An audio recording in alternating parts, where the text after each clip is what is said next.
Okay, hey guys. All right, so a couple of you guys have been saying you can't really understand the call has been edited. Yes, right away I just want to say yes, it's been edited because there are certain things that were said in that phone call that aren't supposed to be said. He said keep certain things to yourself, right? So we have to be respectful of that. And unlike Sherilyn Cadle or some other people we know, Jay for justice. Unlike some people, we're going to be respectful to what people want and what people don't want put out there, right? So I'm using this as a tool to help advocate for Ronnie, Cindy, and Jamie to hopefully have you guys better understand what they feel, what they know, and on the case. We I'm going to delete nasty comments. I'll just put it like that. So before I even play this part, he's going to be talking about his truths and what happened from when Chris picked him up at the airport. At this time, Ronnie and Cindy just knew the girls were missing. Shanann and the girls were missing at this point. Okay. So anything nasty because he's talking about the Rzuceks, I'm deleting those comments right off the bat. All right. The Rzucek family has said some pretty damn nasty things about Cindy and Ronnie Watts, so I don't want to hear it because he's not saying this trash. He's saying his truths in here. So to say that they're talking badly or whatever, I'm not going to have it. So I'm going to go ahead and play this part so you guys can hear. And then the next video I put up either tonight or tomorrow probably will just be this call without my commentary on it. So you can just listen all the way through beginning to end without my commentary on there, okay? And then that's it for this call. And again, the call has been edited to keep certain things out that Ronnie wanted left in private in confidence. So we're respecting that.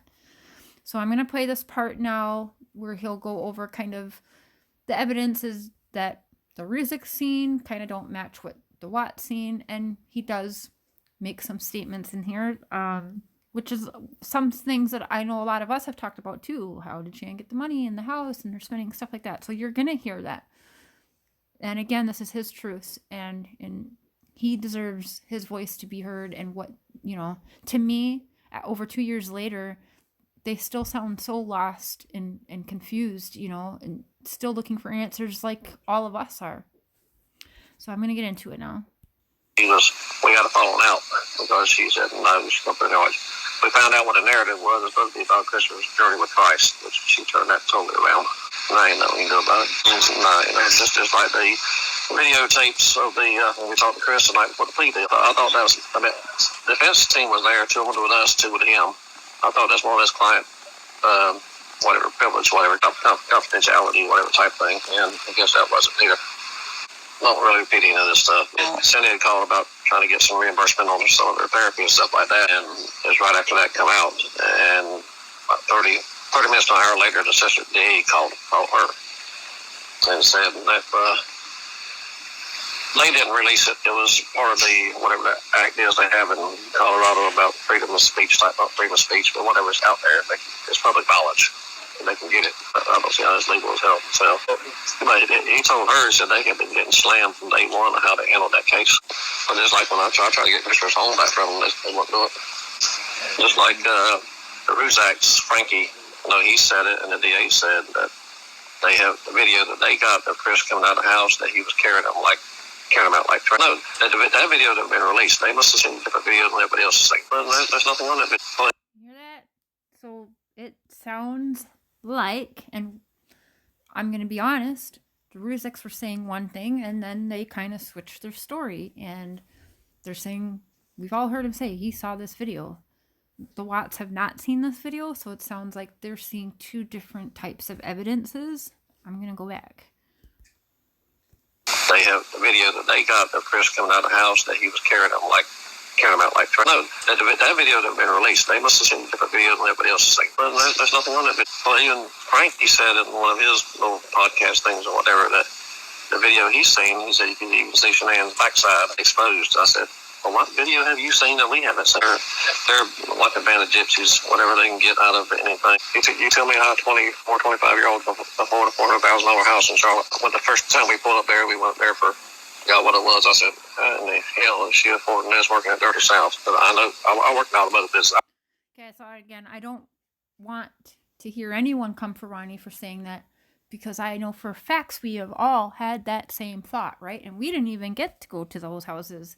He's pulled up to there, and he's absolutely right. What kind of 20-year-old can afford that, you know? And as he's saying, he works in automotive. There's there's not that kind of money there, right? So fishy. Afford a $400,000 house in Charlotte. When the first time we pulled up there, we went there for got what it was. I said, and the hell is she affording this working at Dirty South? But I know I work in automotive business. I know you don't make that kind of money doing that. I'm sorry, you don't. Everything investment and everything else, because she had walked in there with a little briefcase with $20,000 cash in there for a down payment on. So you tell me how that come about? A whole bunch of stuff going on. Anything that's ever sold, if it's sold, it all goes to them anyway. They make sure of that. If anything up and beyond what was owed on it, which I have no idea who would buy it. I never went back. The day I went up there, when I met Chris at the airport and everything, I was going to stay the night at their house just before I found out everything that was going on. I never went back in the house again. That's one thing Frank had told the landlord to make sure I didn't go back in the house. That time, I said, Lord have mercy. I wasn't going by there anyway, because I went left the police station. I went straight to the hotel. But he said, just make sure that any of the Watts family don't go in there for some reason. Okay, now again, the house is in Chris's name, right? So, but why would Frank Rzuceks want to make sure that even Ronnie doesn't step foot in that house? I don't understand that personally. I don't.